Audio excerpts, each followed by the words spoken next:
Hello everyone, this is ACIs and today we will be doing section 3 Zia-ul-Haq topic. This video will cover the O-levels and IGCSE syllabus for Pakistan studies. As soon as Zia-ul-Haq came into the leadership status, he imposed Operation Fair Play, which was imposed on arresting Bhutto. This happened in 1977. Bhutto was arrested upon the allegations that his government was corrupted and stole citizens' money. And later came a murder case on Bhutto, which resulted into the punishment of sentence to death. By 1979, Bhutto was sentenced to death and Zia-ul-Haq became president. And he promised to have elections again once the peace was restored. For 10 years, that promise was never fulfilled. Okay, so now comes the reforms. Zia-ul-Haq did so many reforms, and the first comes Islamization. Basically, Zia found this perfect opportunity to shadow upon the Bhutto's social reforms and try to introduce this Islamic reforms to gain national support from the Pakistanis. First thing he did was to ban drinking. If somebody was reported for drinking, he or she would be lashed 80 times. That was the punishment.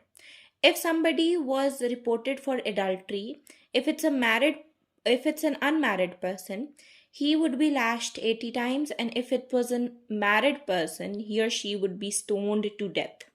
Then comes the rule of false allegation. If somebody accused somebody for making them feel uncomfortable without having 4 witnesses to it, that person would be lashed 80 times instead. And for the thief, the rule was that their right hand would be cut up to the wrist. This made the crime rate go down drastically in Pakistan. We need that in Karachi. Now comes the other policies he did. This was Zakat and Usher Ordinance. 2.5% of a person's wealth would go for the Zakat and 5% was on the Usher. Usher is basically the tax on agriculture. This made the wealth circulate overall and the poverty was reduced. He also introduced one other thing, which was that if a bank account has minimum 3,000 rupees, the 2.5% of it would be cut off for the zakat, just like it is for the taxes. Then comes federal Shariat law, which was that court laws were according to the Islamic principles. Ramzan ordinance was basically that open drinking and eating was not allowed, and if you do so, you would be fined for 500 rupees or have to be in jail for 3 months. Interest-free banking was also launched. On media, women have to be modestly dressed and azan timing should be included in all channels. Media was also in Arabic. In the economical reforms, the nationalized process was reversed. Basically, in Bhutto's era, he nationalized the industries, but in Zia's era, they denationalized it. Basically, they made it private again. So, due to this, the average growth rate increases rapidly, and over the span of 9 years, 6.2% average growth rate was there annually. This was the highest in the world at that time. One more thing is that the foreign and local investment also increases. Industrialist efficiency also increases. And Zia told overseas Pakistanis to send money to Pakistan for the revenue to increase. Now comes the constitutional part. In the constitutional reforms, the 8th Amendment was introduced. 8th Amendment was introduced in 1985, in which President's power was more than Prime Minister powers.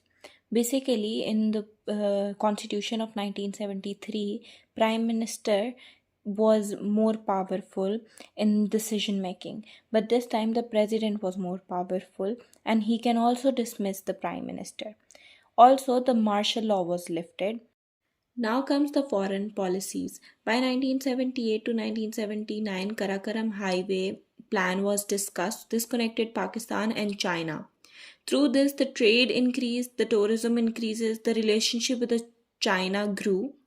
Secondly, the Soviet-Afghan war was going on at the time.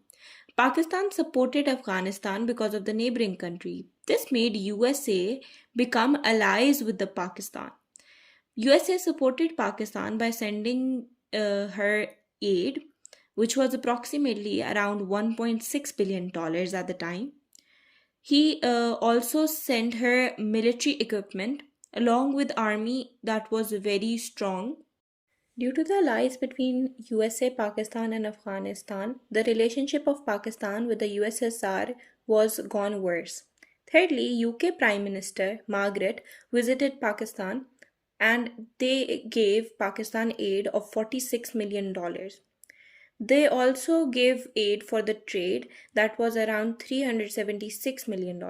This made the relationship in better with the United Kingdom.